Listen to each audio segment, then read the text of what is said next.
what's going on, my Evercade viewers? My name's Evercade, welcome to the channel. And today, well, I wasn't really sure if I wanted to cover this because obviously it's just come out and obviously everyone's talking about it right now. But I figured screw it, might as well. And basically, I want to talk about the new Capcom EXP collection for the Evercade EXP and the controversy around it. Now, first of all, I gotta admit, I have no problem with the game being a digital collection.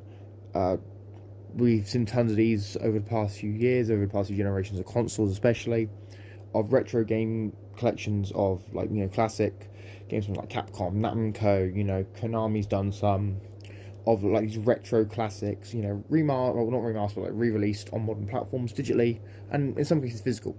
Now, obviously the Evercade is a handheld console and obviously home console if you have the VS, and it's cartridge based. Now, people are a little bit upset. Well, I say a little bit. There's a small minority of people that are upset with Blaze on social media because of the Capcom collection being exclusive to EXP as of this time. Now, let me just emphasize something, right? If you follow Blaze or Blaze Evercade on Twitter, or you're in the Evercade Discord, or you're in an Evercade fan group, whether the Evercade fans hubs or Evercade official group on Facebook, you would know that they've addressed this multiple times across all platforms, and they've said, well, basically, they wanted to try and get this done, but they couldn't. The reason they struggled with getting it done is because, Capcom was playing hardball. Capcom was only given them a digital license, they wouldn't give them a full physical license, so that is why we've only seen certain, that's why we see these games as a digital collection. Now, could we potentially see these on cartridges in the future? Yeah, of course. I do think Blaze is only doing this now because obviously they want to sell more XPs, then they can use the money to maybe go to Capcom with a new deal, right? They can go to Capcom like, okay, your games have done really well for our platform, can we now negotiate a deal for these games on a cartridge so we can play them on both systems? Or they may be able to make a deal with Capcom to release this collection digitally on the VS. Now, people are mad going, well, I don't want my games digital. I want every game was physical media. This betrays the fans. And to those people, I've got to go, okay, that's your opinion. Aren't you the same people that wanted the Atari VCS because it was a digital console which let you play all these old Atari games, and then suddenly they decided, oh yeah, no, it's like $400. That's when you backed away, right? So people aren't against digital, right? They're not against digital only platforms, and Evercade's not a digital only platform, and getting Capcom games on Evercade in general should be seen as a huge win, right? Because, well, Capcom's one of the biggest retro game companies you can get a hold of, you know? Namco backed out Evercade after like a year or two. The cartridges are no longer available for sale. You can't buy them, well, you can't really buy them from stores anymore unless you buy them second hand, so the price of them shot up. But, right, Capcom's bigger when it comes to well-known classic games. You know, they got stuff like Street Fighter, Mega Man, Resident Evil. You know, they've got Ghouls and Goblins. They've got Final Fight. They've got all these big-name games. And Blaze is getting 18 games from them, right? 4 home console and 14 arcade games.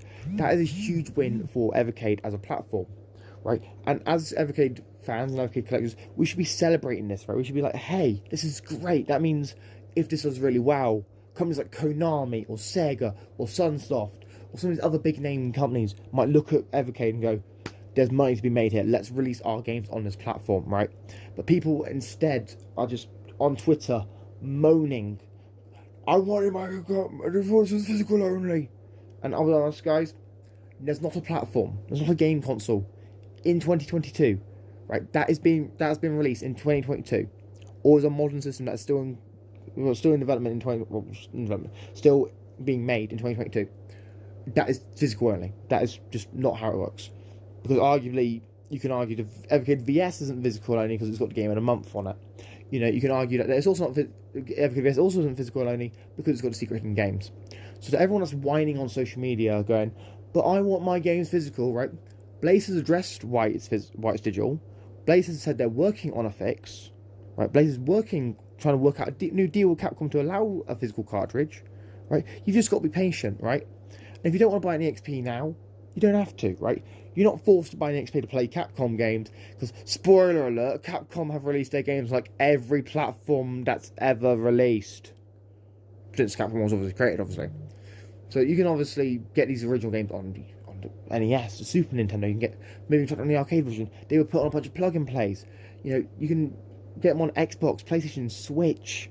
You know, it's not a major problem. These games aren't obscure retro gems. You know, they're not hard to come by. They're on like every major gaming platform. Right? This trailer that I'm showing you right now, which I'm doing commentary over, literally has a moment at the end, right, which is coming up right about now, where it shows that this new there's a Capcom collection. See, Capcom Arcade Stadium 2. It is a game collection on modern systems. This is all available on all modern systems. That has all the retro games on it. So for those of you that, like, you know, who don't want to buy an EXP to play these games, you probably already own a Switch, probably own a PlayStation, probably already own an Xbox. You don't need to buy an EXP to play Capcom games, right? And if Blaze can't bring these games to a cartridge in the future, what does that matter if you already have another platform? Now, I know people are like, well, I want to play Capcom games on my VS so I can play Street Fighter 2 with my friends. I understand that. I empathise with you on that. I want the same thing. However, you've got to realise that obviously some things have issues will arise in life, and in this situation, Blaze is obviously working on trying to get these games on a cartridge in some way. And if they can't do that, that's no skin off my back. That's no skin off my teeth. I'm buying the XP anyway. I want the upgraded handheld, so I can still play them. And I think a lot of people can still play them. And a lot of people are still willing to buy an XP to not just play Capcom games, but because it's just got a better screen, better, it's more powerful. It's just a better system than the original handheld. Now, to all those people that are on Twitter or Facebook, whatever, complaining, do your research. You know, read the blog post, read the posts made by Blaze and Evercade and the team, and you'll understand why they've done this, right? And here, think about this, right? If this sells enough EXPs, right, Capcom might be interested in doing another physical collection for Blaze for some of their games. Sure, it may not be Street Fighter 2 and some of the other big games that are already on here, but it could be like, hey, you know, here's Super Ghouls and Goblins, you know, here's Street Fighter 2 Turbo, you know, here's Street Fighter 2 Alpha, here's Street Fighter 3, here's Resident Evil from the PlayStation. You know, it opens doors. Like, the whole point of this collection is to open doors, and to everyone that's getting mad on social media about, oh, it's not available on, you know, that VS and it's not a cartridge, just calm down, just take a breath, take a breather, and look at the positives, right? Because you're only looking at negatives, right? And in life, you've got to look at both sides. You've got to look at positives and negatives. Sure, it sucks it's only on EXP for now, but Blaze will fix that. Blaze will obviously try and do their best to work out a deal, to try and fix things, so you can get on your, maybe you can get the cartridge run on your handheld, you can get it on EXP, obviously, and then you can get it on VS, hopefully. I don't know, guys. What do you think about this controversy? Do you think it's overblown? Do you think people need to just calm down? Because, my God, the amount of comments I'm seeing on Twitter and that complaining is honestly quite sad. You know, let me know your thoughts about this in the comments down below. Are you going to be buying the EXP to get the Capcom collection? What future Capcom games do you want to see on Evercade? And what future publishers do you want to see on Evercade? Anyway, thank you all for listening to me rant. If you want to like, share, subscribe, make sure you do all that stuff. You know, I'm trying to get to like, I want to say try to get 200 subs by the end of the month, so let's see if we can do that. Anyway, I've been Evercade and I'm signing out. Peace.